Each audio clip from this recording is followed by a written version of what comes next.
Bismillahirrahmanirrahim and Assalamu alaikum everyone. In yesterday's lecture, I actually reviewed that what we are going to do after the break, and we were at the point that we actually have started with the production theory and we have done with the short run, or now we will have to start with the long run. Once we talk about the short run production function, so far what we have covered so far. So I just want to give a small review of what we have done for the short run production function. So and then we will start with the long run production function and try to finish up with this chapter. So starting with short run production function, so first thing is that what is a production function? And I told you earlier that production is a relationship between output, which is represented by Q, and relation with inputs, or inputs हम लेते हैं labor and capital. When it is short run, we fix the capital because capital remain fixed in short run, and if it is long run, so यही function is changed for where capital is also variable. So if I just talk about this function in detail, तो production function जो है it's a relationship between input and output, the technical relationship, or this function which is written right in front of you is called total product. Whenever there is a total, there is an average product and there is a marginal product. ठीक है, what is average product? Average product is equals to total product divided by number of labor. तो अगर suppose करो there are 1000 units being produced and 10 laborers are contributing into it, so the average product यानी labor production per unit of labor is 100 units. ठीक है, and what is marginal product? Marginal product is defined as change in total product once you hire a additional labor. So change in total product over change in labor. So let's say previously 2000 units were produced, and now let's say previously 1900 units were produced, and now the latest production is 2000, where the change in labor is that you initially were hiring 7 and now you are hiring 8. So इसका मतलब है you have changed your labor by +1 and the contribution into production is +100. So what is marginal product? It is +100. This is +100. +100 is representing the contribution, positive contribution into the production by the additional labor you are hiring. So marginal product is defined as addition into production once you hire one more labor. Change in total product over change in labor.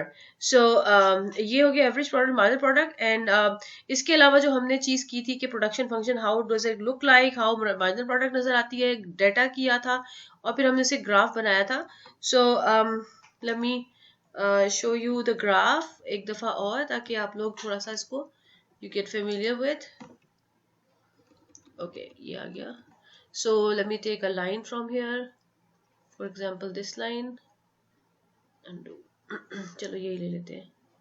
ये आपके पास आ गया labour, यहाँ पे आ गया total product जिसको आप Q भी कहते हो, और इसकी शेप जो है कुछ ऐसे नजर आती है. This is total product. इसमें हम इसकी 3 स्टेजेस करते हैं. यहाँ से फंक्शन जो है वो इंक्रीज होता है इंक्रीजिंग रेट के साथ. तो ये फर्स्ट स्टेज होती है. फिर यहाँ पे भी इंक्रीज कर रहा है लेकिन इसकी प्लेस स्लो हो रही है, तो इसको हम कहते हैं सेकेंड फेज, और ये थर्ड फेज. तो this is the first phase, this is the second phase and this one is the third phase. First phase के अंदर, फर्स्ट स्टेज के अंदर क्या होता है, टोटल प्रोडक्ट जो है वो इंक्रीज करती है विद इंक्रीजिंग रेट. और सेकेंड स्टेज के अंदर क्या होता है, टोटल प्रोडक्ट इंक्रीज करती है विद डिक्रीजिंग रेट. और थर्ड स्टेज के अंदर क्या होता है, टोटल प्रोडक्ट जो है वो मैक्सिमम में जाके डिक्रीज कर जाती है. ठीक है, और इसके अगर मैं रिलेटेड एवरेज और मार्जिनल प्रोडक्ट कर्व बनाऊं, जो कि मैं पहले बना चुकी हूँ, इसलिए मैं बहुत डिटेल में नहीं जाऊंगी. सो एवरेज प्रोडक्ट के लिए जो होता है, मार्जिनल प्रोडक्ट के लिए ये पॉइंट इंपॉर्टेंट होता है, ये मार्जिनल प्रोडक्ट का मैक्सिमम होता है. ठीक है जी. और ये एवरेज जहां से फंक्शन जो है वो इंक्रीजिंग विद इंक्रीजिंग रेट से इंक्रीजिंग विद डिक्रीजिंग रेट है. तो यहाँ पे ये जो है, ये इसको कहते हैं पॉइंट ऑफ इन्फ्लेक्शन.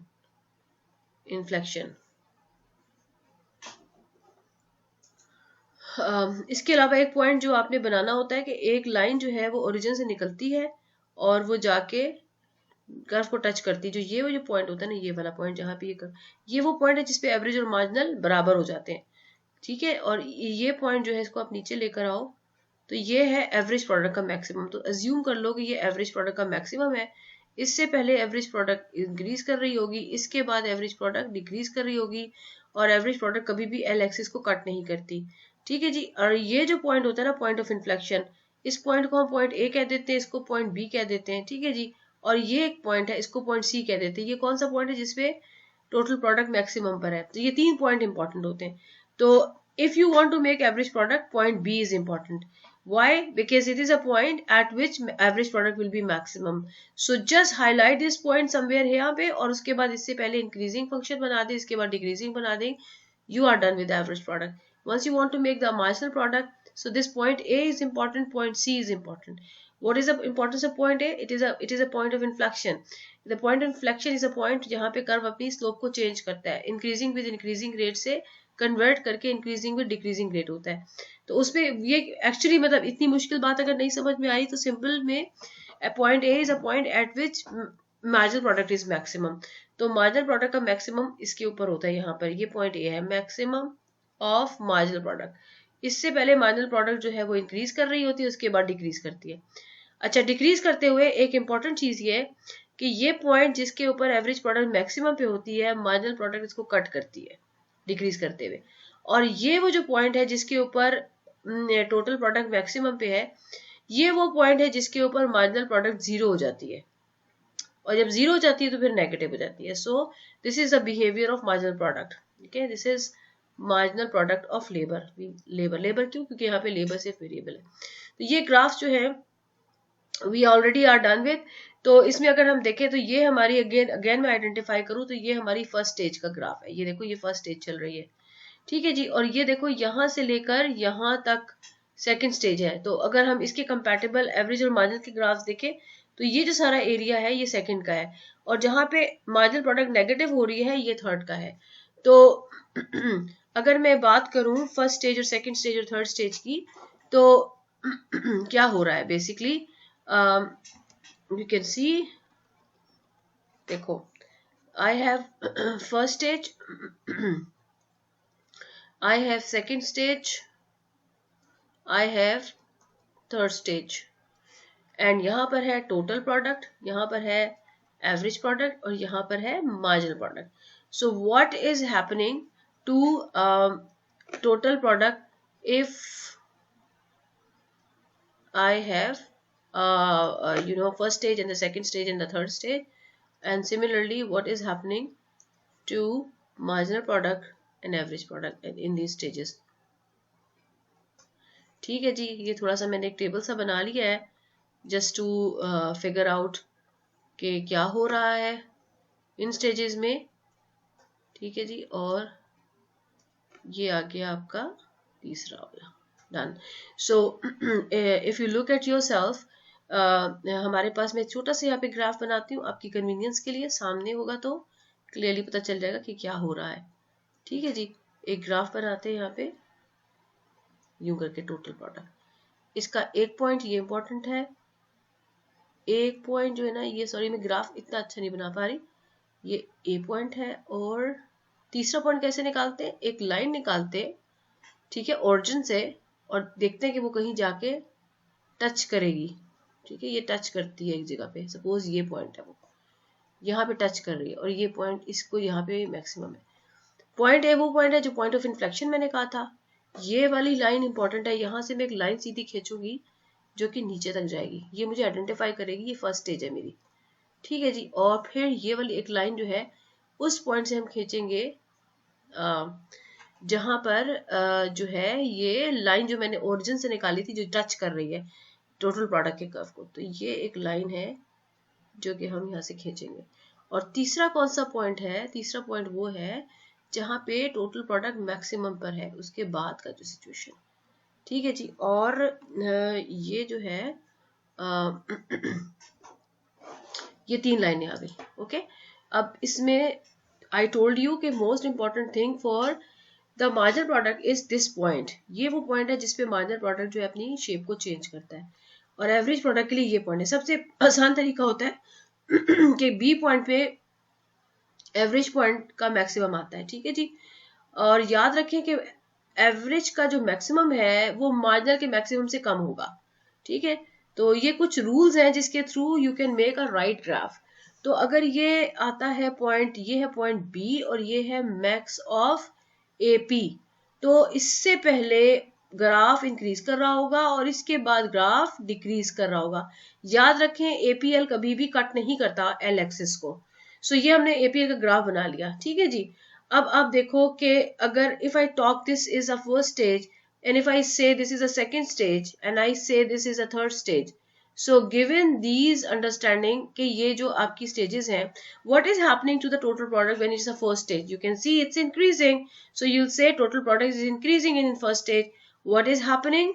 अच्छा, in stage 2 with the total product it's again increasing. So what is the difference? In fact in the first stage total product is increasing at increasing rate, तो मैं इसको I increasing के दो arrows बनाऊंगी। and what is happening in the second stage? Total product is increasing but with decreasing rate। और third पे क्या हो रहा है कि actually total product decrease कर रही है। So we are done with the the entries that what is happening to total product in the first, second and third stage, and now see what is happening to average product in the first, second and third stage. So I just make this line is discriminating the first stage with the second stage. So इसमें अगर मैं यहाँ पे 1 लिख दूँ तो that is the first stage और ये पूरा area क्या है, ये है second stage और third stage कहाँ पर है, third stage आती है यहाँ पर। तो what is happening to a first stage? Yeah, it's increasing. What is happening in the second stage? And still increasing and reaching to the maximum. What is happening in the third stage? It's decreasing, right? So now let's make the marginal product also iske andar. So point A is the point where the marginal product would be maximum, and the maximum of marginal is always greater than average. So I just make a maximum arbitrarily, and then I say, well, if it is a maximum of MP, तो इससे पहले MP जो है वो increasing होगा और इसके बाद डिक्रीजिंग होगा। और दूसरी इंपॉर्टेंट बात है कि ये वो पॉइंट होता है जिसपे AP MP बराबर होते हैं। So let's make it, this is what we have, and ये वो पॉइंट होता है जिसपे MP 0 होती है। सो बेसिकली ये इस तरह जाएगा, MP नीचे चला जाता है। Okay, so what is happening to MP when it's a first stage? It's increasing, right? What is happening to MP when it's second stage? It's constantly decreasing. See, throughout is decreasing. And what is happening to MP when it's a third stage? It's negative, decreasing and negative. ये difference है। यहाँ पे and positive लिखेंगे, ठीक है। देखो second stage पे MP throughout decrease तो कर रहा है लेकिन above L axis है तो positive है। Here we go. So I'm done with the what is happening to average margin and total product in the stages of first, second and third. Okay, so ये हमने पहले we are done with, ये हम पहले कर चुके हैं अपने lectures के अंदर कि क्या होगा average margin और इसको। इसके अलावा हमने जो किया है, let me recall from my last lecture कि हमने क्या किया हुआ है। 7.2 प्रोडक्शन का चैप्टर था। तो if I look at the previous graphs, ये देखो ये मैं बहुत डिटेल में करा चुकी हूँ। ये मैंने स्टार्ट किया था प्रॉफिट से, and then I talked about कि टोटल रेवेन्यू क्या है, टोटल कॉस्ट क्या है, और इसका मतलब है हम कौन कौन सी चीजें पढ़ेंगे। And then we started with the production theory जिसमें I introduce the production function, average product क्या होता है, मार्जिनल प्रोडक्ट क्या होता है, शॉर्ट रन क्या होता है, लॉन्ग रन क्या होता है, और उसके बाद जो है ये प्रोडक्शन फंक्शन शुरू हो गया था, फिर इसका डेटा, फिर इसकी कैलकुलेशन, फिर इसकी स्टेजेस, और फिर what is happening to the stages, और ये सारा कुछ ये वी आर डन विद। और हमने शॉर्ट रन प्रोडक्शन फंक्शन को डन कर लिया था। सिर्फ एक चीज थी जो रह गई थी इसमें से, diminishing marginal productivity. I will complete that and then I will again start with the long run production function, and my lecture is 9.1, actually it's 9.2 क्योंकि 9.1 वाज द रिव्यू। तो यहाँ तक जो है हम we are already done with short run production function. अच्छा, अब ये शॉर्ट रन प्रोडक्शन फंक्शन जो है, शॉर्ट रन प्रोडक्शन फंक्शन, ये इस तरह क्यों होता है? लाइक यहाँ पे लेबर है, यहाँ पर टोटल प्रोडक्ट है, इसकी शक्ल इंक्रीजिंग विद इंक्रीजिंग रेट, फिर इंक्रीजिंग विद डिक्रीजिंग रेट, फिर मैक्सिमम विद डिक्रीजिंग। ये हो क्या रहा है? ये हो क्या रहा है, वाई इट्स लाइक दैट कि increasing with increasing rate first stage और फिर सेकंड स्टेज और फिर ये थर्ड स्टेज क्यों आती है, दिस इज अ क्वेश्चन. तो why there are the three stages of production. तो आंसर इसका ये है कि जब whenever you talk about the short run production function, तो शॉर्ट रन प्रोडक्शन में कैपिटल होता है फिक्स. फिक्सिटी ऑफ कैपिटल का मतलब ये है कि let's say you are working with a small factory which is a certain area जिसमें कि आपकी फर्नीचर फिक्सचर है, मशीनें हैं और वो सारा काम हो रहा है. So this small factory is started with one labour, ठीक है जी, और प्रोडक्शन शुरू हो जाती है. फिर आप लेबर जैसे if you have more need of the production so you increase labour, right, और प्रोडक्शन भी इंक्रीज होना शुरू हो जाती है. But you keep on increasing labour and every next labour actually contributes even more than previous one because there is a specialization of task. लोग क्या करेंगे कि वो जो है वो आपस में डिस्ट्रीब्यूट करेंगे टास्क, जिसकी वजह से हर नेक्स्ट लेबर जो है वो पहले से ज्यादा कंट्रीब्यूट करेगा. तो इसकी वजह से जो प्रोडक्शन होती है वो increasing with increasing rate. Increasing with increasing rate का मतलब क्या होता है कि देखिए सपोज करें मैं एक पॉइंट लेती हूँ यहाँ पर और फिर मैं एक पॉइंट लेती हूँ यहाँ पर, ठीक है जी, और फिर एक मैं पॉइंट लेती हूँ यहाँ पर. तो what I am doing, I am changing labour. ये देखो ये चेंज हुआ है लेबर, कितने अमाउंट से, सेम अमाउंट से. ये जो डिस्टेंस मैंने लिया है ये प्रैक्टिकली मैंने इसके बराबर लिया है. अच्छा प्रोडक्शन में कितना चेंज आया है, पहला लेबर जो कर रहा था वो इतनी प्रोडक्शन कर रहा था, दूसरा जो है वो इतनी कर रहा है, तीसरा जो है वो इतनी कर रहा है. तो क्या कितनी इंक्रीमेंट आई है, ये देखो ये जो लाइन सेगमेंट है ना ये वाला, ये है addition into production due to addition in labour. अच्छा ये वाला लाइन सेगमेंट देखे, ये वाला line segment, this is an addition into production by addition of labor.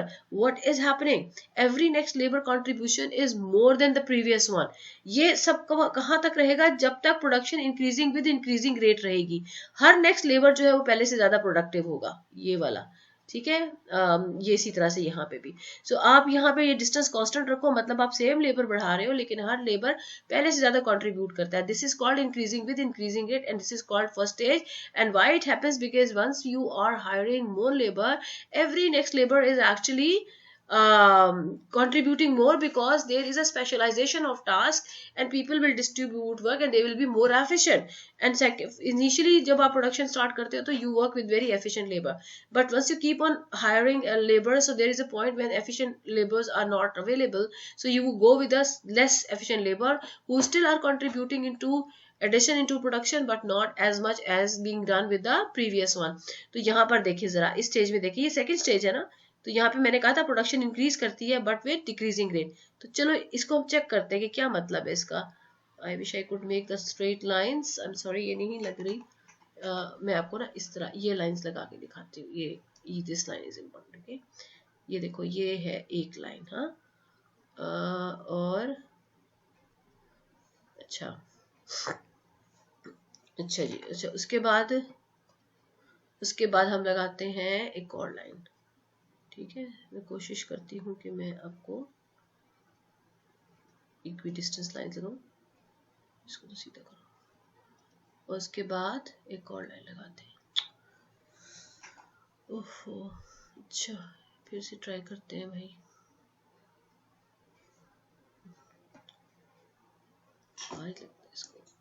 इसका ना लाइन लगाने का मूड नहीं है, but we keep on trying. Let's move on and do one more line. I hope कि अब ये लग जाएगी.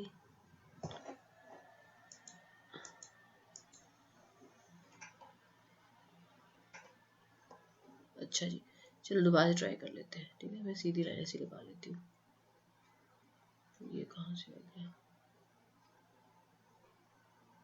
बहुत ही गंदी लाइन लगी है बट ओके. डिस्टेंस बराबर रखना था, सही है जी. ये आप देख रहे हो, I added labour everywhere, but यहाँ पर जो इंक्रीमेंट इस लेबर ने दिया है ये ज्यादा है और नेक्स्ट वाले ने उससे कम. उससे जो नेक्स्ट वाला है वो एक्चुअली उससे भी कम जाएगा, उससे जो नेक्स्ट वाला है वो उससे भी कम जाएगा. And then there comes a point where the next labour is totally unproductive and total production will not change increase, बल्कि एक पॉइंट पे स्टे कर जाएगी. इसका मतलब है इसके बाद जो लेबर आया था ना यहाँ इस स्टेज पे उसने कोई कंट्रीब्यूट नहीं किया. So basically what I am trying to tell that you keep on hiring labour but actually you keep on hiring labour, लेकिन जो है ये अपना जो एडिशन है प्रोडक्शन के अंदर it's not ever increasing. Because next labour क्या करेंगे, अब ओवर कंजेशन हो गया है, you are hiring more labor than actually was required, and what is happening that the next labor are becoming who are being hired are less and less productive, and there comes a point where the new labor is actually have not contributed at all, and this is a point where the production will be maximum. तो हो क्या रहा है कि एक, क्योंकि ये सारी फिक्सिटी ऑफ कैपिटल की वजह से हो रहा है, छोटी सी बिल्डिंग है जिसमें आपने लेबर हायर किए, शुरू में तो बहुत ज्यादा फायदा हुआ क्योंकि बहुत ज्यादा जरूरत थी, स्पेस थी और काम बहुत एफिशिएंटली हुआ, तो production increasing with increasing rate हुई।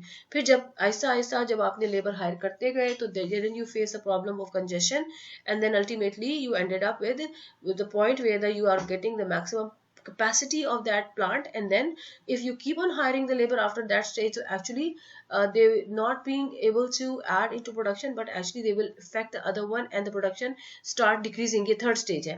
तो अब क्वेश्चन ये होता है कि okay we understand first stage, second stage and third stage very well, तो क्या फायदा है इस वाली सारी बात का, इससे कंक्लूजन क्या निकल रहा है? तो कंक्लूजन ये निकल रहा है कि भाई this is a point where actually we would like to see के कहाँ पर प्रोडक्शन होनी चाहिए। तो आपका क्या ख्याल है कि प्रोडक्शन जो है वो इस सारी सिचुएशन में कहाँ तक होनी चाहिए? Like should the producer be focused on producing in the first stage, पहली स्टेज तक प्रोडक्शन होनी चाहिए, या दूसरी स्टेज तक होनी चाहिए, या तीसरी स्टेज तक होनी चाहिए? As you know this is the first stage, and as you know यहाँ तक सेकंड स्टेज, और उसके बाद थर्ड स्टेज। तो क्या जवाब है आपका कि अगर ये स्टेज प्रोडक्शन जो है यानी लेबर कहाँ तक हायर होनी चाहिए? ये देखो ये 0 लेबर है, 1 लेबर है, 2 है, 3 है, 4 है, 5 है, 6, 7, 8, 9, 10, 11, 12, सपोज 13, 14, 15, ये हम खुद से स्केलिंग कर लेते हैं। तो क्या ख्याल है कि लेबर यहाँ तक हायर होने चाहिए, या इधर में कहीं जाना चाहिए, या इधर आना चाहिए? भाई यहाँ पे तो डेफिनेटली नहीं होना चाहिए, क्योंकि every additional labour is actually decreasing production, तो यहाँ तो नहीं हो सकता, ये वाली हायरिंग कभी नहीं आएगी। अब इन दोनों में टाई है कि किस में होना चाहिए, तो यहाँ पर प्रोडक्शन जो है वो इंक्रीजिंग विद इंक्रीजिंग रेट है, और यहाँ पर प्रोडक्शन इंक्रीजिंग तो है बट विद डिक्रीजिंग रेट। तो जनरली स्टूडेंट्स आंसर ये करते हैं कि जी फर्स्ट स्टेज पे प्रोडक्शन होना चाहिए, क्योंकि आउटपुट जो है वो इंक्रीज कर रही है विद इंक्रीजिंग रेट। इसका मतलब समझे इंक्रीजिंग विद इंक्रीजिंग रेट कि हर नेक्स्ट लेबर का जो कंट्रीब्यूशन है वो पिछले वाले लेबर के मुकाबले में ज्यादा है। मतलब अगर आपने पहला लेबर हायर किया और उसने 10 यूनिट प्रोड्यूस किया, दूसरा लेबर हायर किया उसने दोनों ने मिलकर 20 किए, तो एडिशन कितना आया 10 का। तो तीसरा लेबर हायर किया तो तीनों ने मिलके एक्चुअली जो है वो 45 कर लिए, तो कितना चेंज आया? 20 से आ गया 45, 25 यूनिट। तो इसका मतलब है नेक्स्ट यूनिट जो है उसने 25 यूनिट कंट्रीब्यूट किए। So the contribution of every additional unit is more than before. अच्छा, इसमें क्या हो रहा है? Contribution is positive the next, क्योंकि टोटल प्रोडक्ट इंक्रीज कर रही है, इंक्रीज उसी वक्त करती है जब कंट्रीब्यूशन पॉजिटिव है। लेकिन क्या हो रहा है कि लेट्स से अगर सिक्स्थ का कंट्रीब्यूशन था 10 यूनिट, तो सेवंथ का कंट्रीब्यूशन है 8 unit. So contribution is declining even though positive. तो जनरली क्वेश्चन का ये आंसर हो कि कहाँ तक हायरिंग करनी चाहिए, यहाँ तक करनी चाहिए या इस स्टेज पे आना चाहिए? तो ज्यादातर स्टूडेंट कहते हैं फर्स्ट स्टेज पे, लेकिन first stage is wrong answer. Why? Because अगर आपको पता है कि ये वाला आपने लेबर हायर किया हुआ है, यू थिंक ओके यहाँ पर स्टॉप करते हैं। यहाँ पे स्टॉप करने का मतलब है कि next labour which was expected to contribute even more than the previous year, you are not utilizing it. If you are not utilizing it, इसका मतलब है you could have earned more profit if you have been utilizing this third labor and he could have been contributing more. तो if you are a maximizer, you are a profit maximizer according to economic theory, economic agent is maximizer, तो फिर तो आप you actually are not maximizing and utilizing all the benefits, because you are not hiring a person who was even more productive. इसका मतलब है इस stage के ऊपर you should not stop, आप you keep on hiring at this stage, you don't stop. but यहाँ पर इस stage के अंदर every next labor is productive but lesser than before. Now this is the stage where you think कि यहाँ तक hiring करनी है, यहाँ तक, यहाँ तक। तो क्या नजर आया? पहले पे यू शुड नॉट स्टॉप, और लास्ट पे not, never possible, never to go, यानी थर्ड स्टेज तक जाना ही नहीं है। तो इसका मतलब है decision making of how much labour to be hired to maximise profit कहाँ पर है? इस स्टेज में। तो अब इस स्टेज में तो एक लेबर तो है नहीं कि मैं कहूँगी जी 10 के साथ काम करो या 11 के साथ। ये आंसर मुझे कैसे मिलेगा कि इतने लेबर हायर करके रोक दो, या इतने करो या इतने करो या इतने करो, ये डिपेंड करेगा और फैक्टर्स के ऊपर। तो अभी तक जो डिस्कशन हमने की है उसमें हमने स्टेज फाइनल किया है कि hiring should be stop somewhere in the second stage, but we have not finalise कि इस सेकंड स्टेज में से कौन सा वाला लेवल होगा जिसके ऊपर you will stop hiring the labour. ठीक है जी। तो ये आंसर कहाँ से मिलेगा, इसके लिए हमें कॉस्ट थ्योरी पे जाना पड़ेगा और वहां की चीजों को इनकॉर्पोरेट करना पड़ेगा। तो बट अभी तक के लिए हमने सेकंड स्टेज जो है ना, hiring will be somewhere in second stage, यानी कि आपने सेकंड स्टेज पे कहीं तक हायरिंग को रोकना होगा, जो कि profit maximising. So what the question you are tackling with, you are tackling that how much labor should be hired such that the firm is making the maximum profit. That question will be answered once we will be adding the production theory along with the cost theory, and then we'll be able to answer that question. So keep that question in your mind, and we'll be coming back to this question once we'll be done with cost theory as well. तो short run production function में जी हम तकरीबन सब कुछ खत्म कर चुके। अब मैं आपको एक थियरी जो है जो मैं बार बार आपको एक रह गई है, डिमिनिशिंग मार्जिनल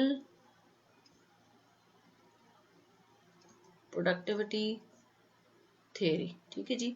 यहाँ पे लिखने की बजाय ना मैं यहाँ की स्लाइड में देखती हूँ, अगर मुझे वहां से मिल जाती है तो आई बी हैप्पी, के बजाय इसी के मैंने से देखूँ। Just a minute, page up, ये है जी आपका ये है एवरेज मार्जिनल, ये हम सब कुछ कर चुके हैं, शॉर्ट रन लॉन्ग रन ये सारा हो गया, ये भी हो गई है। इसको थोड़ा सा छोटा कर लेते हैं, ठीक है, पेज डाउन, डिमेंशन का है, ये नहीं है, ये भी हो चुका है, ये प्रोडक्शन की स्टेजेस भी हो चुकी है, और ये भी हो चुका है, और ये है law of marginal diminishing, law of diminishing marginal returns. ठीक है, ये डिमिनिशिंग मार्जिनल प्रोडक्टिविटी नहीं, ये अलग चीज है, सॉरी, ये अलग चीज है, सॉरी, इसकी ये वाली मैं बाद में बताती हूँ, अभी ये दूसरी है चीज, यहीं से दिखाती हूँ मैं। चलो इसमें नहीं लिखा हुआ लेकिन ये बुक के अंदर है, law of diminishing marginal productivity theory. वो क्या चीज होती है, तो डिमिनिशिंग मार्जिनल प्रोडक्टिविटी थियरी जो होती है वो बताती है कि इट सेज कि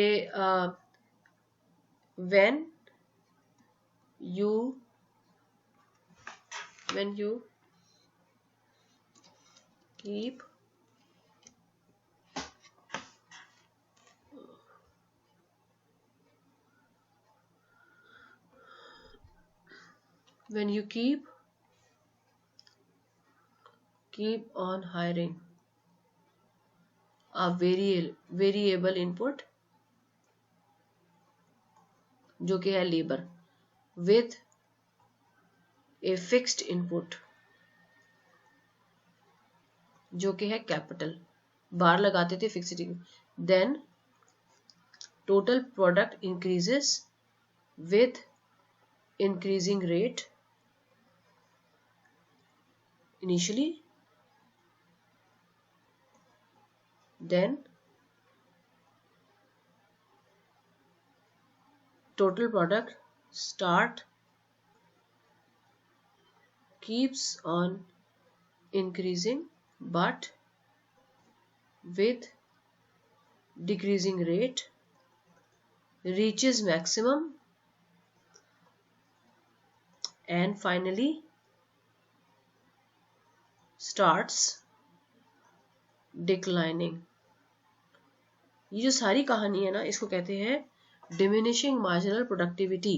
डिमिनिशिंग का मतलब क्या होता है, डिमिनिशिंग का मतलब होता है डिक्रीजिंग, मार्जिनल का मतलब होता है मार्जिनल प्रोडक्ट, प्रोडक्टिविटी का मतलब होता है प्रोडक्शन, और थ्योरी, तो थ्योरी क्या कहती है कि टोटल प्रोडक्ट की अगर हम लाइन में एक्सप्लेन करें तो टोटल प्रोडक्ट इंक्रीज करती है इंक्रीजिंग रेट से, फिर इंक्रीज करती है डिक्रीजिंग रेट से, फिर मैक्सिमम पे जाती है और फिर फॉल पे चली जाती है।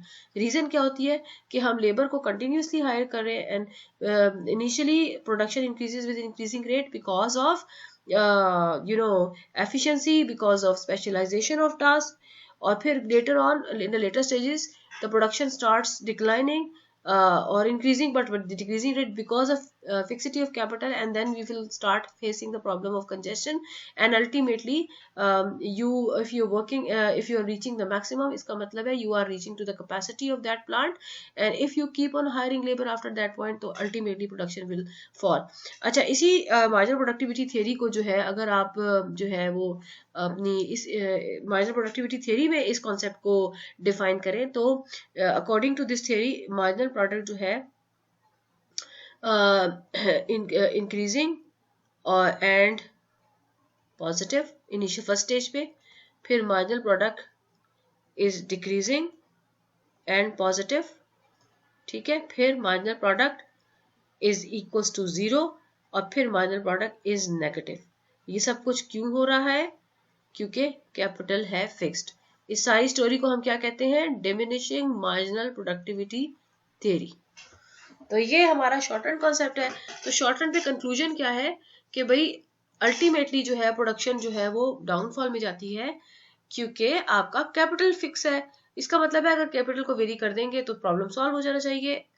अगर हम कैपिटल को भी वेरी कर देंगे तो इसका मतलब है every input is variable. तो इसका मतलब basically we are moving from the short run to the long run.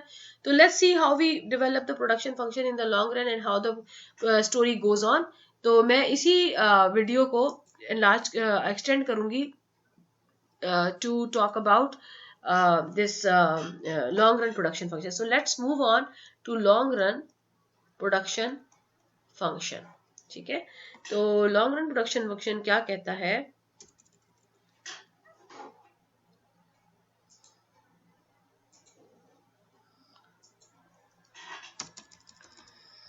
अच्छा, सो लॉन्ग रन प्रोडक्शन फंक्शन में क्या चीज है? Output is a function of labour and capital. Now I am not putting के over here. So basically अगर हम इसका graph बनाते हैं तो ये कैसे बनेगा? So for that let me take a new sheet. इस पे काम नहीं हो रहा यहाँ पे. सो इसी को मैं कह देती हूँ रीनेम. ये है लेक्चर, कहाँ गया?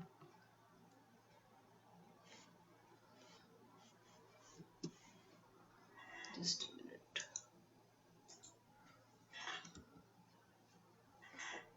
Why is not?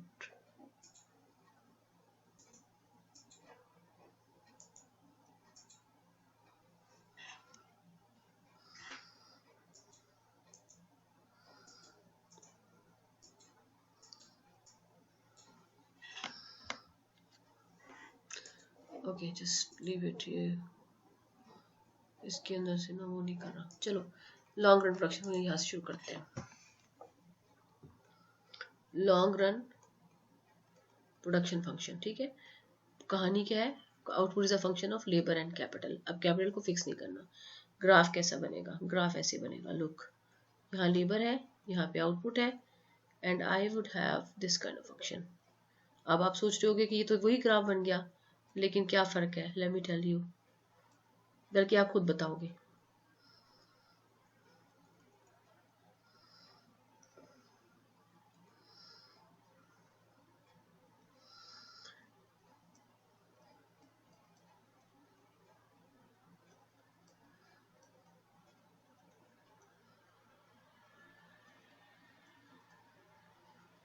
Do you understand anything?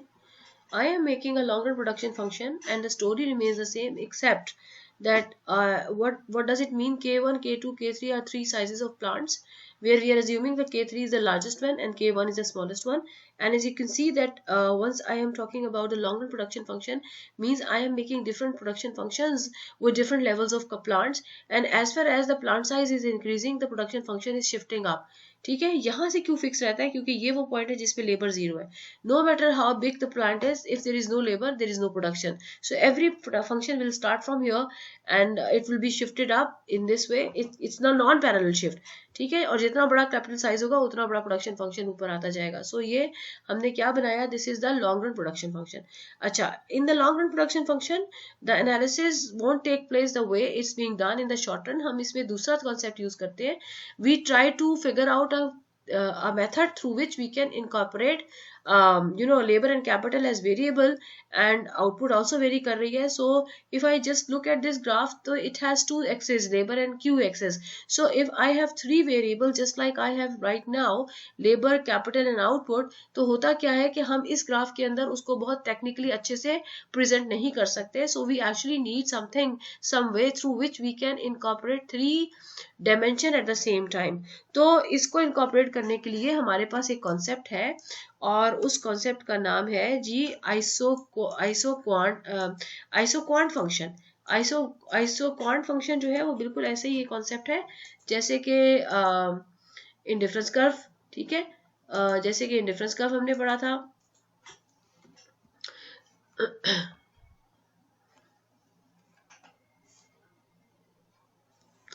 Okay, so I just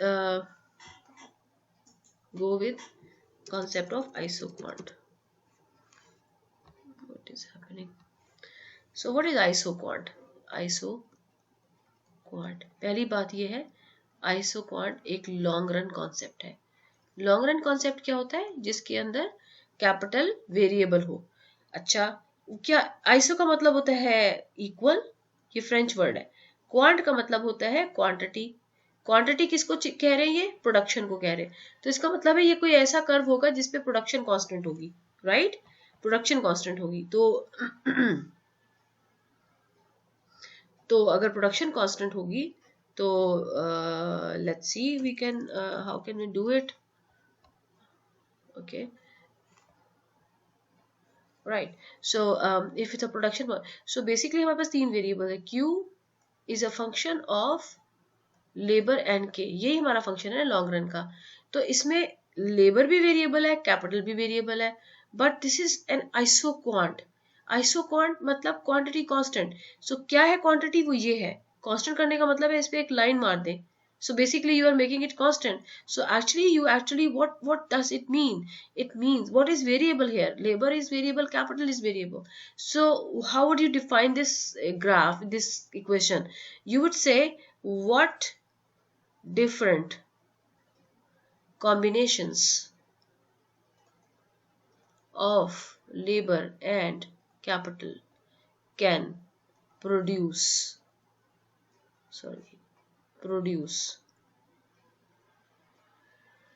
same level of output. So basically इसको Q बार आप कह दो. So basically आप क्या बात कर रहे हो? आप ये कह रहे हो कि आपको कुछ ऐसा ग्राफ बताना है या ऐसी कॉन्सेप्ट बताना है जिसमें you continuously are working with a different variability in the labor and capital and you end up producing the same level of output. अब ये कौन सा कॉन्सेप्ट है? ये इंडिफरेंस कर्व में जहां भी यूटिलिटी हमने फिक्स की थी, ये वही कॉन्सेप्ट है. तो अगर मैं सपोज कर लूं कि ये मेरा लेबर है और ये मेरा capital, both are variable, and suppose I am starting with this point. ठीक है जी, इस पे मैं कितने लेबर हायर कर रही हूँ? इतना मैं कैपिटल हायर कर रही हूँ. Call it K1, call it L1. Okay, and remember कि ये वो स्टेजेस है जिसपे MPL भी पॉजिटिव है और जहां पे MPK भी पॉजिटिव है. What is positive? MPL के increase in L imply increase in output और increase in K imply increase in output. तो जब भी हम लेबर को बढ़ाएंगे तो प्रोडक्शन बढ़ेगी, कैपिटल को बढ़ाएंगे तो प्रोडक्शन बढ़ेगी. And I am looking forward कि ये पॉइंट ए है, इसके ऊपर मैं कोई क्यू बार लेवल प्रोड्यूस कर रही हूँ and I am looking forward to see another combination of labour and capital which can produce the same level of output. You know, if I move on, सीधा इस पे जाऊं, so what does it mean कि मैंने capital को fix किया हुआ है, I am increasing labour, so addition in labour is increasing the output. So all these points are representing the higher level of production. So I am not interested in it. I am looking forward to get another point which shows the same level of production. तो ये line भी नहीं हो सकती, इसका मतलब है ये लाइन भी नहीं हो सकती क्योंकि इस पे लेबर तो फिक्स है लेकिन कैपिटल इंक्रीज कर रहा है तो प्रोडक्शन बढ़ रही है. ये वाला पॉइंट इंडिफरेंट पॉइंट नहीं हो सकता. इसी तरह से ये लाइन भी नहीं हो सकती क्योंकि यहाँ पर कैपिटल फिक्स है और लेबर कम हो रहा है. तो these points are compatible with lower level of production and similarly these points are compatible with lower level of production. If I talk about this region, इसमें लेबर भी ज्यादा हो रहा है और कैपिटल भी ज्यादा आ रहा है. So this region is compatible with the higher level of production and this is represented by lower level of production. इसका मतलब है अब सारी चीज में क्या बचा, ये रीजन बचा और ये रीजन बचा. Let's call it region 1, let's call it region 2 and this is region 3 and this is region 4. तो इसका मतलब है हमारे रिक्वायर्ड रीजन कौन से हैं जो कि हमें सेम लेवल ऑफ प्रोडक्शन देंगे, वो सेकंड और फोर्थ. क्योंकि सपोज मैं एक पॉइंट यहां पर लेती हूँ, what I am saying, I am increasing labour and what I am doing, I am decreasing capital. Labour को इंक्रीज करने से प्रोडक्शन इंक्रीज करेगा एंड कैपिटल को डिक्रीज करने से प्रोडक्शन डिक्रीज करेगा. So increment which is taking place by increasing the labour is just offsetting the reduction which is taking place by the reduction in capital. So actually I ended up with a second point which is capable of producing same level of output which was being produced by the combination L1 K1 at point A. So I can say this is equal quantity. So this is another point which I got for isoquant. तो दूसरा point मिल गया. इसी तरह से further नीचे जाएंगे तो basically मैं क्या अज्यूम करी, as I am moving down I am increasing labour and I am decreasing capital and I am ending up with the same level of output. So this all points on this curve representing the same production. यहां से तो मुझे मिल गया. अब यहाँ पे मैं अगर ऊपर जाती हूँ तो मैं क्या अज्यूम कर रही हूँ कि मैं अब लेबर को कम कर रही हूँ और कैपिटल को ज्यादा करती जा रही हूँ. तो याद रखें कि if you want to keep the same level of production and when the assumption इज कि MPL और MPK पॉजिटिव है, तो इसका मतलब है कि एक को इंक्रीज करने के साथ साथ आपको दूसरे को कम करना पड़ेगा. So these two reasons 4 and 2 ये वो है जहां पे है ट्रेड ऑफ. ट्रेड ऑफ का मतलब है एक को बढ़ा रहे हैं और दूसरे को कम कर रहे हैं. तो trade off will give you the same level of production. तो आइसो ये क्या जो कर्व है, ये हमारा वो कर्व है. It is different combination of labour and capital which are producing the same level of output which is Q bar. तो ये क्या है, ये है आइसोक्वांट. अच्छा, अगर ये आइसोक्वांट है तो इसका मतलब क्या हुआ कि if I make a graph like this L and K, so this is Q bar 1, so what is this, Q bar 2, higher level of production. जितना ज्यादा आप ऊपर जाते जाओगे ये हायर लेवल प्रोडक्शन आएगा. तो ये इसको कहते हैं आइसोक्वांट मैप. ये सब वही कॉन्सेप्ट्स हैं जो आपने पहले पढ़े हुए थे. ठीक है जी, आइसोक्वांट मैप. तो ये सारा कुछ आइसोक्वांट का इंट्रोडक्शन हो गया. Let me go through the slides. यहाँ पे जो मेरे पास है मैंने अपलोड की हुई है आपके पास ऑलरेडी. तो ये देखो, ये हम कर चुके हैं. ये 3 ये भी मैंने अभी बताया आपको. फिर ये डेटा, ये एग्जांपल है, छोड़ दें इसे. फिर labour productivity, you know that, ये भी छोड़ दें इसको. ये देखें, ये डेटा है, ये देख रहे हो आप, ये कैपिटल है इनपुट 1 2 3 4 5 और ये लेबर इनपुट है 1 2 3 4 5. तो व्हाट इज दिस, 1 और 1 के साथ 20, 1 और 2 के साथ 40. व्हाट डज इट मीन, एक कैपिटल यूनिट है और 2 यूनिट ऑफ लेबर है. Production is increasing. 2 unit of labour capital के साथ you are trying 1 labour 2 labour and production. ये सारा प्रोडक्शन का डेटा है with different variability in the labour and capital and out of this whole data you are trying to figure out कि what are those combinations of labor and capital which are able to produce the same level of output. and suppose आपने 75 को fix किया हुआ है. so the first combination you have got is that एक unit of input है, capital 1 unit है और 5 labor मिल के 75 units of production can produce. अब दूसरा कॉम्बिनेशन ये वाला है. ये क्या कह रहा है कि आपने लेबर को कम किया है लेकिन आपने कैपिटल को इंक्रीज किया है and still you are able to produce 75. Similarly इसमें भी ट्रेड ऑफ है. You are decreasing labour and you are increasing capital. Here again you are decreasing labor and increasing capital. So this is what is happening कि आपके different combinations हैं जिसमें trade off है and they all are able to produce same level of production. and this is all your isoquant producing 75. isoquant curve showing all possible combinations of inputs that yield the same output. So we are done with this. Going down, ये isoquant map है जो मैंने introduce करवाया. as you are going up you can see कि आपका जो है ये production level increase कर रहा है. we have done so far. और so moving on, आइसोकॉन्ट की स्लोप. आइसोकॉन्ट की स्लोप मैं आपको एक्सप्लेन करूंगी जो ये है, और उसके बाद मैं आपको डिफरेंट टाइप ऑफ आइसोकॉन्ट बताऊंगी और फिर मैं आखिर में जो कॉन्सेप्ट आएगा वो रिटर्न्स टू स्केल का, और वो उसके बाद हमारा चैप्टर जो है ये वाला खत्म हो जाएगा. सो 3 थिंग्स लेफ्ट, इसका स्लोप और डिफरेंट शेप्स और ये वाला. ठीक है जी, let's move on. So let me write down over here. यहाँ पर हम करते हैं. Here we go. ये मेरे पास आ गई जगह. Okay. So what is left? अभी मेरे पास 3 चीजें, मुझे एक नंबर चीज 1 जो मैंने बताना है, आइसोकॉन्ट की स्लोप क्या होती है. This is first thing I have to work with. Second, special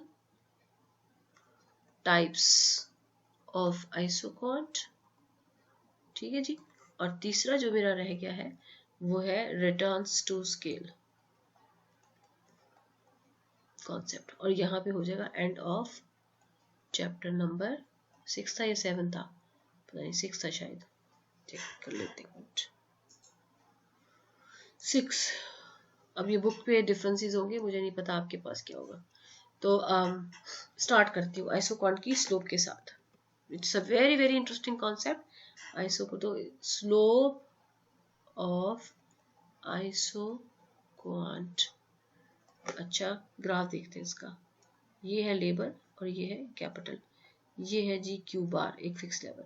slope का मतलब क्या होता है, देखो यहाँ पे ना जब आपके पास होता है ना, ये यहाँ पे x होता है, यहाँ y होता है, यहाँ पे कोई फिगर बनी होती है, तो आप स्लोप लिखते हो आप डेल्टा, यानी जिसे कहते हैं आप ग्रेडियंट कहते हो, ग्रेडियंट कहते हो, delta y over delta x ऐसे लिखते हो ना, change in y over rise over run, rise over run, यही होती है ना स्लोप। तो इसमें भी वही चीज होती है।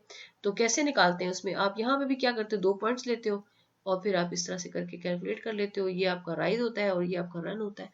इसी तरीके से जब यहाँ पे k है, और तो जैसे राइज है डेल्टा डेल्टा y और रन क्या है डेल्टा x, तो यहाँ पे राइज क्या चीज बनेगी, डेल्टा k जो y एक्सिस पर है, और रन क्या बनेगा, डेल्टा q, मतलब सॉरी डेल्टा l जो x एक्सिस पे। तो मतलब लेबर को चेंज करने से आपको कितना कैपिटल चेंज करना पड़ेगा।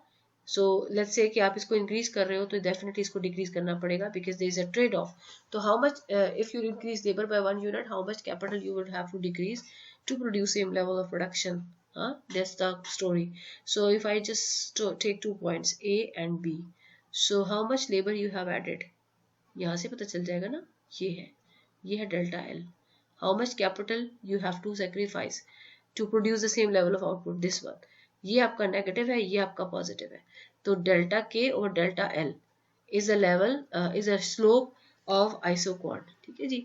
इसको हम लिखेंगे slope of isoquant is equals to delta K over delta L। अच्छा ये जो है +1 है और ये जो है कुछ नेगेटिव होगा, ठीक है, क्योंकि ट्रेड ऑफ है। सो ये हमेशा नेगेटिव आएगी slope, and as you can see ये ग्राफ भी डाउनवर्ड स्लोपेंगे। तो ये आपके पास आ गई आइसोक्वांट की स्लोप। अच्छा ये तो हो गया, ये तो इसका सिर्फ एक फॉर्मेशन है ना, व्हाट इज अ वैल्यू। तो वैल्यू के लिए दो तरीके हैं।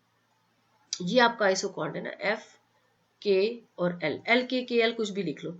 अच्छा एक तरीका तो ये है जिनको मैथ्स आती है उनके लिए, और जिनको नहीं आती है उनके लिए आप मेमोराइज करोगे। जो मैथमेटिशियंस हैं उनके लिए you will take the differential, ठीक है। जब डिफरेंशियल लेते हैं ना तो D Q bar is equals to partial F over partial K into D K, ठीक है जी, plus partial F over partial L into D L, ठीक है जी। ये होती है जी फिर पीछे ओके।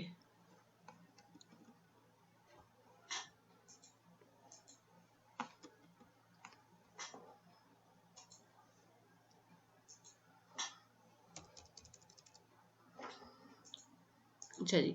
अच्छा अब ये क्या होता है कि कांस्टेंट का डी क्या होता है, हमेशा 0 होता है।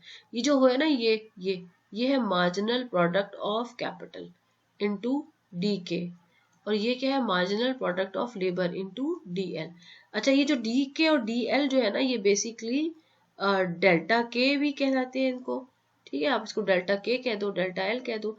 अब इसको जरा सॉल्व करो इस इक्वेशन को, तो you can see one thing कि आप लिख सकते हो minus of M P K into delta K, इसको दूसरी तरफ ले जाओ and you will have M P L into delta L, ठीक है। अब देखो स्लोप मैंने क्या बताई थी, delta K over delta L ना, इसका मतलब है डेल्टा एल नीचे चला जाएगा और ये उधर चला जाएगा, तो ये आ जाएगा delta K over delta L is equals to M P L over M P K, और माइनस साइन साथ में आ जाए। ये क्या चीज है, ये है वो जो हम ढूंढ रहे थे।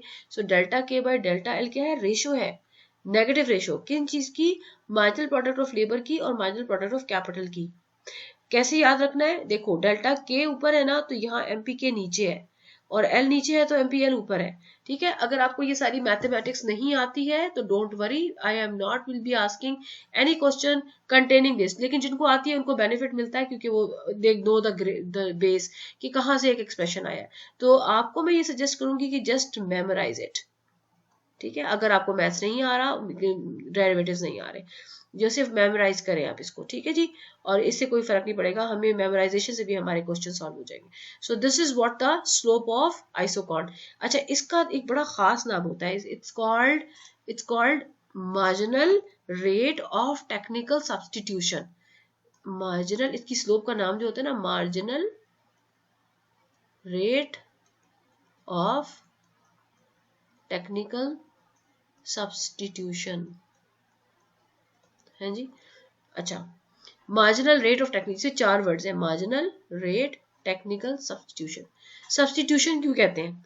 क्योंकि डेल्टा के बाय डेल्टा एल का मतलब है कि आप एल को इंक्रीज करो 1+ यूनिट के साथ और कैपिटल को सब्स्टिट्यूट करो, डिक्रीज करो कितने यूनिट्स के साथ. This is what is happening over here. कि if you want to increase one labor, how much capital you will have to substitute. So substitution is there for capital is being substituted for labor. You are increasing labor, you are decreasing capital throughout the curve. So substitution. Technical क्यों? क्योंकि ये production के साथ, technology के साथ related है. Labour capital को किस तरह से इंटरचेंज करना है, इसलिए इसको टेक्निकल कहते हैं. रेट क्यों? क्योंकि ये एक रेशो है, इसलिए रेट. मार्जिनल क्यों? क्योंकि इस मार्जिनल के, इस रेशो के अंदर मार्जिनल प्रोडक्ट ऑफ लेबर और marginal product of capital involve है. तो ये सारे वर्ड्स यहाँ से नजर आ जाते हैं. So it is the rate at which you are substituting the capital with labour या labour with capital at margin. Okay, तो ये इसलिए इसको marginal rate of technical substitution, या सिंपल वर्ड्स में हम इसे क्या कहते हैं, MRTS. ठीक है, और ये क्या चीज होती है? What is MRTS? It is slope of isoquant, ये होती है. ठीक है जी, I hope that you are clear with this. अब हम आगे चलते हैं. Fine, MRTS, you understand MRTS is the rate of the rate at which labor is being substituted for capital. अच्छा, अब सपोज करो एग्रीकल्चर एक प्रोडक्शन है, एग्रीकल्चर. ठीक है, एग्रीकल्चर में क्या होता है, हम प्लांट्स लगाते हैं, खेत बनते हैं, फसलें लगती हैं ऑल. तो पुराने ज़माने में जो एग्रीकल्चर होती थी उसमें फार्मर्स होते थे, उसमें ट्रैक्टर्स होते, उसमें प्लो करते थे वो भैंसों के साथ, गाय के साथ, और वो एक मैनुअल वर्क हुआ करता था. ठीक है, लेटेस्ट टेक्नोलॉजी में क्या हुआ, अच्छा ये सारा कुछ क्या है, ये लेबर बेस्ड है, लेबर बेस्ड है. अच्छा, उसके बाद क्या हुआ, मशीनें आ गई, थ्रेशर आ गया, ये आ गया, सारी चीजें आ गई. तो कैपिटल ने क्या कर लिया, लेबर को सब्स्टिट्यूट कर लिया. तो जो काम लेबर कर सकती है, same is can be done with the capital. तो can I say that capital can be substituted at any level to labor in the production of in the agriculture system? So answer is yes. तो हम कह सकते हैं कि either you can have agriculture only using labor, or you can only totally substitute the labor with capital, or you can have a blend of it. इसका मतलब है you can have the substitution as much as you want to. तो ये highly substitutable है. If something is highly substitutable, तो हम उसको उसका जो आइसोकॉन्ट कर्व होता है ना, वो हो जाता है, देखो हमारा ओरिजिनल आइसोकॉन्ट कैसा है, लेबर एंड कैपिटल, ये है, ऐसे कर्व है. लेकिन जब हम इस तरह के प्रोडक्शन को डील करते हैं जिसमें कि दोनों इनपुट हाईली सब्स्टिट्यूटेबल होती हैं, तो ये स्ट्रेट लाइन बन जाती है. इसमें और उसमें क्या फर्क है? इसमें जो है, अगर आप एक पॉइंट पे ये देखो कि व्हाट यू आर डूइंग, कि अगर यहाँ पे आप लेबर को सब्स्टिट्यूट करते हो ना सेम लेवल से, ये देखो मैं सेम लाइनें बनाने की कोशिश कर रही हूँ, ये देख रहे हैं आप. तो एक लेबर आपने बढ़ाया तो इतना ज्यादा कैपिटल डिक्रीज किया, एक लेबर आपने फिर बढ़ाया तो इतना किया, फिर बढ़ाया तो कम. क्या हो रहा है कि इनकी सब्स्टिट्यूशन 100% नहीं है. मतलब एक लेबर से जो प्रोडक्शन आपने ऐड इन की है वो कंपनसेट होगी इतने कैपिटल को डिक्रीज करने से. ये जब परफेक्टली सब्स्टिट्यूटेबल नहीं हो तो इस तरह का रेशो बनता है. लेकिन यहाँ पर देखें क्या हो रहा है, कोई फर्क नहीं पड़ेगा आप जिस मर्जी लेवल पे हो, ये जो सेगमेंट्स है ना, ये बराबर रहेंगे. तो ये डिफरेंस है इसमें और इसमें. ठीक है जी, तो जब परफेक्टली सब्स्टिट्यूशन हो तो इस तरह का ग्राफ बनता है, स्ट्रेट लाइंस बनती हैं. तो हम कहेंगे labour and capital are perfectly substitutable. Why they are substitutable? Because the nature of production is such that कि वही काम can be done with the labour और it can be done with the capital, either way. तो but this is a kind of production in which that much of substitution may not be possible as much as it is there in agriculture. और ऐसी situations भी होती हैं जिसमें कि substitution possible ही नहीं होती. जो लेबर काम कर सकता है वो कैपिटल नहीं कर सकता, जो कैपिटल करता है वो लेबर नहीं कर सकता. तो नो सब्सटीट्यूशन के केस में क्या होगा, आपका इंडिफरेंस कर्व होगा एल शेप्ड, ऐसे करके. हायर प्रोडक्शन के लिए दोनों को बढ़ाना पड़ेगा. ठीक है, ये ऊपर की जो एल शेप्स है ये लेबर है और ये कैपिटल है. ये आपका Q1 है, Q बार 1 है, ये Q बार 2 है, ये Q बार 3 है.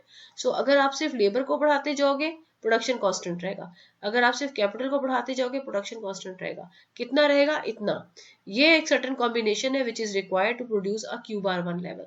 And if you just keep on increasing labour you won't be able to increase production similarly or the other ways. लेकिन if you want to increase production you would have to add the combination of labor and capital both, because labor and capital are not at all substitutable. तो ये है, इसे कहते हैं no substitution. ठीक है, या perfect complement case, perfect complement inputs, और ये होता है perfect substitution. ठीक है, और इसको कहते हैं परफेक्ट सब्सटीट्यूट्स. हाँ, परफेक्ट सब्सटीट्यूट तो पहले ही कह दिया. और यहाँ पर है पार्शियल सब्सटीट्यूशन. ठीक है, तो ये समझ लो दो एक्सट्रीम्स हैं और ये वाला जो है इनके दरमियान में आता है.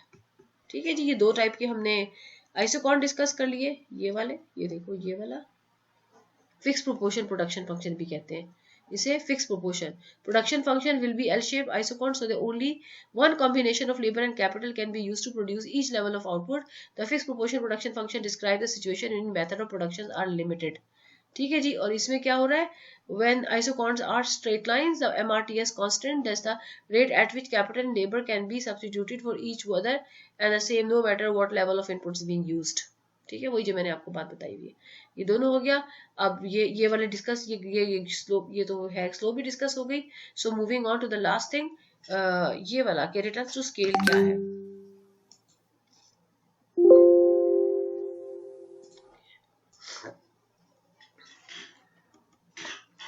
तो रिटर्न्स टू स्केल पे आ जाते हैं, लास्ट टॉपिक पे. रिटर्न्स टू स्केल, हाँ नाम तो अजीब सा है, चेक करते हैं क्या. ये रिटर्न्स टू स्केल, अच्छा लॉन्ग रन का प्रोडक्शन कॉन्सेप्ट है, तो मैं लॉन्ग रन का प्रोडक्शन फंक्शन लिखती हूँ. रिटर्न्स टू स्केल, लुक ये है लेबर और ये है कैपिटल, ये है scale, this is called scale. And what is this is output and this is called return. What is return, it's a output. What is a scale, the amount of labour and capital to be used. Okay, तो returns to scale का मतलब है कि if you are changing हाँ labour and capital both, क्योंकि long run है ना तो दोनों चेंज होगा. So what will happen to production, that is the question. ठीक है जी, तो आसान बनाने के लिए हम कहते हैं क्वेश्चन क्या है. क्वेश्चन ये है, if you change labour and capital what will happen to production. अच्छा, अब क्योंकि ये ना कह रहे हैं स्केल का मतलब है लेबर एंड कैपिटल को जो चेंज करना है ना आपने बाय सेम अमाउंट करना है. ठीक है, सेम अमाउंट, इसका मतलब है कि अगर लेबर को डबल किया तो कैपिटल को भी डबल करें और देखें क्या आउटपुट पे क्या फर्क पड़ता है. इसी तरह से लेबर को 3 टाइम किया तो कैपिटल को भी 3 टाइम करें. यानी चेंजिंग ऑफ स्केल का मतलब होता है increasing both input by the same amount and then check what happens to the production. तो मैं आसान बनाने के लिए इसको मैं सपोज कर लेती हूँ कि मैंने L को जो है वो कर दिया 2L और K को भी मैंने कर दिया 2K. मतलब मैं क्या कर रही हूँ, मैं डबल कर रही हूँ. अब अगर मैं लेबर और कैपिटल को डबल कर रही हूँ तो मैं क्या, I am looking to see what happens to Q. Question मेरा ये. तो 3 ऑप्शंस हो सकती हैं. जो Q जो है वो 2Q हो सकती है, वो Q जो है वो लेस देन 2Q हो सकती है, मतलब डबल से कम हो जाए, और जो फाइनल Q है वो 2Q से ज्यादा हो सकती है. अच्छा, अब इस सारी बात को ऐसे नहीं लिखते, इसको लिखने का अलग तरीका होता है. Look what I am writing, this यहां से देखें, this is the output when I am using 1 unit of labour and 1 unit of capital, right. Okay, so ये है I am doing production with 1 labor and 1 capital. This is the production when I am using 2 labor and 2 capital. Okay, and this is Q2Q is basically double of output. अच्छा, अगर ये समझ आ गया तो अब ये देखें, look, I am trying to see what is the production when I double the labor and double the capital. I am trying to see F of 2L 2K का मतलब है the output once you double the labor and capital. आपने scale को double किया, कितना output आया? So there are 3 possibilities that the output which I am gaining after doubling the input is exactly equals to 2Q. यानी जो आपके पास production I है ना आउटपुट क्यू वो डबल हो गई, इज लेस देन 2Q, यानी जो आउटपुट आपके पास आई है ना 2L 2K, आपने इनपुट को डबल किया, ये इनपुट को आपने डबल किया और ये है output after doubling the input, और वो जो आउटपुट आई है वो 2Q से लेस है. ओके, तीसरी, the output you get after doubling the input is more than 2Q. ये 3 पॉसिबिलिटीज है. ये जो मैंने बातें यहाँ पे लिखी थी ना, इसको एक्चुअल लिखने का ये तरीका है. अगर इनपुट को ये है इनपुट को डबल करना और ये क्या है आउटपुट डबल हो गई. अगर इनपुट को डबल करने से आउटपुट डबल हो जाए तो हम इसे कहते हैं कांस्टेंट रिटर्न्स टू स्केल. इसको हम कहते हैं, अब इनपुट को डबल करने से आउटपुट जो है वो बढ़ी तो है लेकिन डबल से कम हुई, इसे कहते हैं डिक्रीजिंग रिटर्न्स टू स्केल. और अगर इनपुट को डबल करने से आउटपुट डबल से भी ज्यादा हो जाए तो उसे कहते हैं इंक्रीजिंग रिटर्न्स टू स्केल. ठीक है जी. तो ये 3 हमारे कॉन्सेप्ट है. तो इसका मतलब है आपके पास कोई टेक्नोलॉजी ऐसी है कि आपने बेसिकली इनपुट को डबल किया और आउटपुट जो है वो डबल हो गया. अच्छा, इसको ग्राफ में अगर हम समझे ना, जैसे कि मैं कह रही हूँ कि f of 2L 2K is equals to 2Q is a case of constant returns to scale. ठीक है, इसी तरह से f of 2L 2K is less than 2Q is basically decreasing returns to scale. ठीक है जी. और f of 2L 2K is greater than 2Q is a situation of increasing returns to scale. तो इनके ग्राफ्स कैसे बनेंगे? तो यहाँ पे है labor, here we have capital. Like, let me make all these graphs together, and capital and labor and capital, and then I have initial situation, I have initial situation, and this is an initial situation. I was getting Q, I was getting Q, I was getting Q. How much I was hiring? I was hiring one labor and one capital. Same, I was like one labor and one capital. And here also one labor and one capital. Then what I did, I doubled it. ये double हो गया, 2 labour हो गया और 2 capital हो गया. सही है जी. इसी तरह से ये 2 कैपिटल हो गया और ये 2 लेबर हो गया. सिमिलरली ये 2 लेबर हो गया और 2 कैपिटल हो गया. So what happened? Just see what happened. 2 labour of 2 capital. So मेरे पास जो यहाँ पर आया, सपोज करो ये 2Q आ गया. ठीक है जी. इसके अंदर क्या आएगा? ये है डिक्रीजिंग रिटर्न्स टू स्केल. तो ये मेरे पास आया जी कुछ इस तरह से. सॉरी, मेरे ग्राफ में के हिसाब से नहीं बन रहा, जिसके हिसाब से नहीं बन रहा. सो बेसिकली इसको ज़रा 1 मिनट के लिए हटा देते, मैं आपको अलग से बता दूंगी कैसे बनना है. तो ये प्रोडक्शन तो इंक्रीज हुई, लेकिन लेट्स से ये 1.5Q हो गई, 2Q नहीं हुई. और यहाँ पर जो इंक्रीज आया है इससे, लेट्स से वो 3Q आ गया. तो क्या हुआ इस सिचुएशन में? क्या करें, आपने इनपुट को डबल किया, आपकी आउटपुट भी डबल हो गई. ये क्या है? कांस्टेंट रिटर्न्स टू स्केल हो गया. यहाँ पे आपने इनपुट को डबल किया, आउटपुट बढ़ी तो, but it is 1.5 less than double, तो it is decreasing returns to scale. तो डिक्रीजिंग रिटर्न्स टू स्केल को कंफ्यूज मत करो कि वो डिक्रीज करती प्रोडक्शन इंक्रीज कर रही है लेकिन स्केल के हिसाब से नहीं कर रही. और फिर यहाँ पे आपने डबल किया इनपुट को, लेकिन आउटपुट आपकी 3 टाइम्स बढ़ी है, तो ये है increasing returns to scale. So long run के अंदर जो है ये 3 पॉसिबिलिटीज हो सकती है कि आपने स्केल को बढ़ाया तो हो सकता है कि आपको प्रोडक्शन जो है वो उससे कहीं ज़्यादा बढ़ जाए, हो सकता है कि उतनी ही बढ़े जितना स्केल बढ़ाया, या हो सकता है कि जो है वो कम बढ़े. तो ये हो गया रिटर्न्स टू स्केल. अब 2 चीज़ें हैं जिनके दरमियान में आपको डिस्टिंग्विश करना होता है. 2 कॉन्सेप्ट. क्वेश्चन आता है एग्जाम में कि does decreasing returns to scale and diminishing marginal productivity is same? ये क्वेश्चन है, आंसर है नो। क्यों? DRTS is long run concept जहां पे लेबर कैपिटल दोनों वेरिएबल है, एंड डिमिनिशिंग मार्जिनल प्रोडक्टिविटी जो है वो है शॉर्ट रन कॉन्सेप्ट। और दोनों में डिफरेंस क्या है? diminishing marginal productivity is because of the fixity of capital. Once you keep on increasing labor over a fixed capital तो प्रोडक्शन जो है इनिशियली इंक्रीज करती है, फिर मैक्सिमम पे जाती है, फिर डिक्रीज कर जाती है। लेकिन in decreasing returns to scale you are not keeping one thing as fix, you are changing both, so it's everything is variable, and if it's everything is variable तो इसका मतलब क्या हुआ कि फिर आपको then you should not be talking of this is entirely different from diminishing marginal productivity in which one of the input is remained constant. In the decreasing returns to scale, it's a long run concept and everything is variable, and actually what is happening that you are increasing the scale of production, but return of that changing of scale is not exactly matched with that, but less you got less. So this is the difference between the two concepts. It's an important one.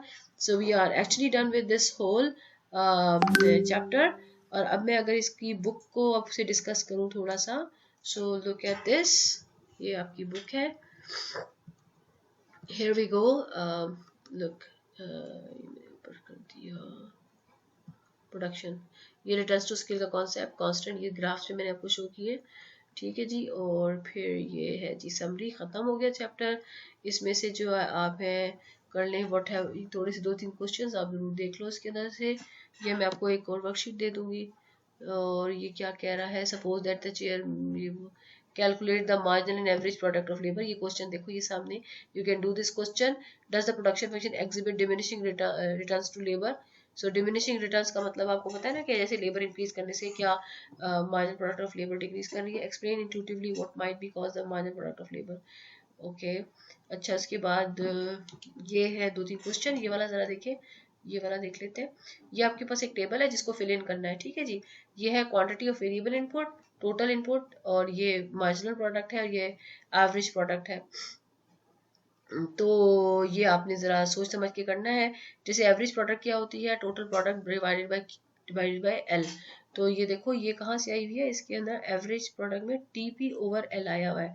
तो TP over L जो है वो है 300, TP आपको नहीं दिया हुआ है जो आपको कैलकुलेट करना है, एल दिया हुआ है। तो अगर टीपी डिवाइडेड बाय 2 कर दें इज इक्वल टू 300 आ जाए, तो टीपी क्या आ जाएगा 600, जो कि आप यहाँ पे इंसर्ट कर लोगे।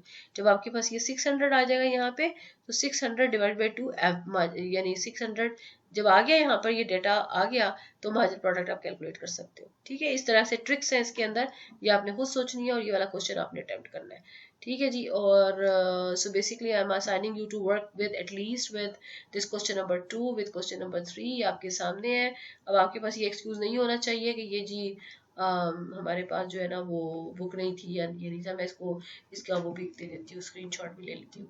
अच्छा इसमें देखिए, do the following function exhibit increasing decreasing या कांस्टेंट रिटर्न्स टू स्केल। जैसे कि ये सारे फंक्शन दिए हुए, देखो ये क्यू है, ये एल है, के, सब में क्यू एल के तीनों वेरिएबल्स है। इसका मतलब क्या हुआ, ये लॉन्ग रन प्रोडक्शन फंक्शन है। और ये पूछ रहे हैं कि ये कांस्टेंट रिटर्न्स टू स्केल है या नहीं है या क्या है। तो कांस्टेंट रिटर्न्स टू स्केल में हमने क्या पढ़ा था कि अगर आप इनपुट्स को का स्केल बढ़ाते हैं एक सर्टेन प्रोपोर्शन से, हमने डबल में किया था, ये डबल के अलावा भी हो सकता है। तो आपकी आउटपुट क्या उसी स्केल से बढ़ती है। तो अगर मैं ये पहला क्वेश्चन यहाँ से उठाती हूँ, सपोज करो Q is equal to 3L plus 2K, यहाँ से देखते हैं, चलो करके देखते हैं इसे। Question Q is equal to 3L plus 2K, यही था ना, देख लेती हूँ यहाँ से, 3L प्लस 2K, ठीक है जी। तो अगर ये हमारा क्वेश्चन है 3L प्लस 2K, ठीक है, तो मैंने चेक करना है कि ये क्या शो करता है, क्या ये इंक्रीजिंग रिटर्न्स टू स्केल है, डिक्रीजिंग रिटर्न्स टू स्केल है, या कांस्टेंट रिटर्न्स टू स्केल है, क्वेश्चन है ये, ठीक है जी। तो क्या करना है, डबल करें, डबल द स्केल। इसका मतलब क्या हुआ, जहाँ पे L है उसको 2L से रिप्लेस कर दें, जहाँ पे K है उसको 2K से रिप्रेजेंट कर दें, और इसके बाद चेक करें कि जो आपकी Q है वो 2Q हो गई है। अगर हो गई है तो इसका मतलब है ये कांस्टेंट रिटर्न्स टू स्केल है। अगर 2q से ज्यादा हो गई है तो इसका मतलब है वो इंक्रीजिंग है, और डिक्रीजिंग इसी तरीके से। तो चलो करते हैं। सो क्या मुझे करना है, मेरे पास है प्रोडक्शन फंक्शन 3l + 2k। मुझे क्या करना है, l को 2l करना है, k को 2k करना है। मैं इधर पे लिखूंगी 3 × 2l + 2 × 2k। q को जरा छोड़े और इसको चेंज करें। तो मैंने क्या किया, मैंने लेबर की जगह 2l कर दिया, कैपिटल की जगह 2k कर दिया। ठीक है जी। तो ये क्या आ जाएगा, ये आ जाएगा जनाब, इसको सॉल्व करें तो ये आ जाता है जी। इसको अगर मैं मल्टीप्लाई भी कर सकती हूँ, लेकिन मल्टीप्लाई करने से मुझे वो क्लियर नहीं होगा। इसकी बजाय मैं करती हूँ 2 को बाहर निकाल देती हूँ। 2 को बाहर निकाला, अंदर क्या बचा, 3l + 2k। ऐसे ही है ना। अब ये क्या चीज थी पूरी की पूरी, ये चीज थी पूरी की पूरी q के बराबर। तो मैं यहाँ पे 2 लिखूँ, यहाँ पे q लिख दूँ, तो क्या नजर आ रहा है, 2q। So what does it mean, it means once I doubled the inputs, और वो कौन सी inputs है, labour capital, so output is doubled. तो ये कौन सा है scale, constant returns to scale, ये है इसका आंसर। ठीक है जी। इसी तरह से अगर हम एक और क्वेश्चन देख लेते हैं, जैसे कोई और ये वाला देख लेते हैं या ये वाला देख लेते हैं। ठीक है, q = 4l⁻1/2 एंड 4 + 4k। इसको जरा करके देखते हैं। डी पार्ट है शायद। q = 4l1/2 + 4k, यही था ना। दो फिर देख लेते हैं। या वही काम करना है, क्या करना है, इनपुट को डबल करना है। तो मैं अब इस फंक्शन को लिखूंगी। ठीक है, q को भूल जाए थोड़ी देर। l की जगह क्या कर लेना, 2l, लेकिन जो उसकी पावर है उसको उसके ऊपर फिर लिख देंगे, पावर नहीं छोड़नी। k की जगह 2k। अच्छा, अब इसको जरा देखें, क्या मैं इसमें से पूरा 2 बाहर निकाल सकती हूँ, नहीं निकाल सकती, क्योंकि ये 2 की पावर 1/2 है। तो ये आ जाएगा 4 × 2 की पावर 1/2 × l की पावर 1/2 + 4 × 2 × k। सही है। अब मैंने स्प्लिट कर लिया। अच्छा, क्यों कर रही हूँ, क्योंकि मैं ना इस फंक्शन को कुछ इस तरह से कन्वर्ट करना चाहती हूँ कि अंदर q रह जाए। और q क्या है, 4l की पावर 1/2 + 4k। ये 4l की पावर 1/2 ये मुझे नजर आ रहा है, और ये 4k नजर आ रहा है। तो अगर मैं इस तरह से 2 1 की पावर 2 और 4 × l की पावर 1/2 को कंबाइन कर लेती हूँ, प्लस ये क्या फालतू चीज है, ये 2, इस 2 को बाहर निकाला और 4k को कंबाइन कर लिया। इस तरह मैंने क्यों किया, क्योंकि मैं इसमें से कॉमन निकालना चाह रही हूँ। अब आप देखो कि ये 2 की पावर 1/2 है और ये 2 है। सही है जी। तो ये बेसिकली ये इसकी पावर 1 है। सही है। अब इसको मैं देखो, अब अगर आपको ये समझ नहीं आ रहा है इसमें से कॉमन क्या निकलेगा, तो हम ऐसे कर सकते हैं।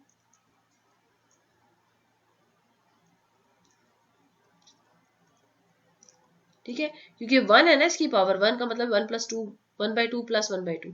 और अगर दो पावर ऐड हो रही हो ना, तो उनको हम इसको स्प्लिट भी कर सकते हैं, यानी कि मैं इसको ऐसे लिख सकती हूँ।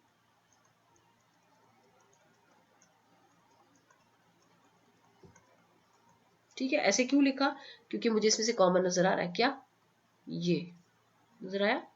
सो 2 की पावर 1/2 को बाहर निकालो, अंदर क्या रह गया, 4l की पावर 1/2 + 2 की पावर 1/2 × 4k।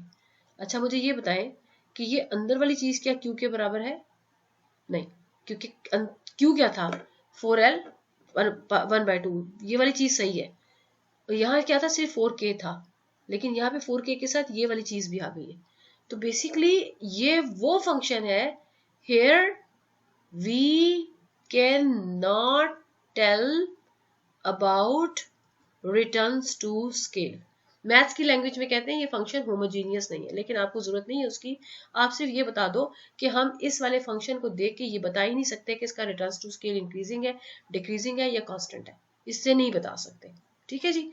तो जब आपका असल वाला क्यू जो है ना, ये वाला, ये वापस नहीं आता ना जो आपका ओरिजिनल होता है, तो उस फंक्शन में हम रिटर्न्स टू स्केल बता नहीं सकते। ठीक है, तो बाकी पहले में बता सकते थे। इसमें जो है ना रिटर्न्स टू स्केल जो है वो जो है वो मेरे ख्याल में कि 2l 1/2 1/2 और 2k, तो 2 × 2 2 की पावर, ये डबल हो जाएगा। ये आप खुद ही चेक कर लीजिएगा, इसमें भी चेक कर लीजिएगा, ये सारे फंक्शन चेक हो सकते हैं। ठीक है जी। तो ये हो जाएगा क्वेश्चन। ओके, तो ये क्वेश्चन नंबर 8 को अटेम्प्ट कर लें, क्वेश्चन नंबर 3 को अटेम्प्ट कर लें, ठीक है जी। तो ये इंशाल्लाह जो है आपके क्वेश्चन जो है you will be able to do it. So let me take screenshots. Okay, I'll take one in a go. So thank you so much. It has been a very long lecture. Take 2 sittings to complete this lecture, but this completes the discussion about the production theory, and my next video would be on the cost theory, and I hope to move on to the production theory जो है ये sorry profit maximization in the next slide. तो मैं अगली वाली slide में इतनी detail में बात नहीं करूंगी, कोशिश करूंगी कि बहुत थोड़ा सा बताऊं और फिर हम प्रोडक्शन थ्योरी और मार्केट स्ट्रक्चर की तरफ चले जाएं, क्योंकि हमारे पास प्रैक्टिकली जो मैंने देखा था कि अभी हो गई 10 तारीख, तो we have like 3 weeks for this, and अगले वाले में कोई 2 वीक्स हैं, तो 3-4 वीक्स हमारे पास रह गए जिसमें मैंने मिड टर्म लेना है. सो मिड टर्म जो है वो मैं आपकी क्लास में ही कंडक्ट करूंगी जब आप लोग will be coming back. Thank you so much.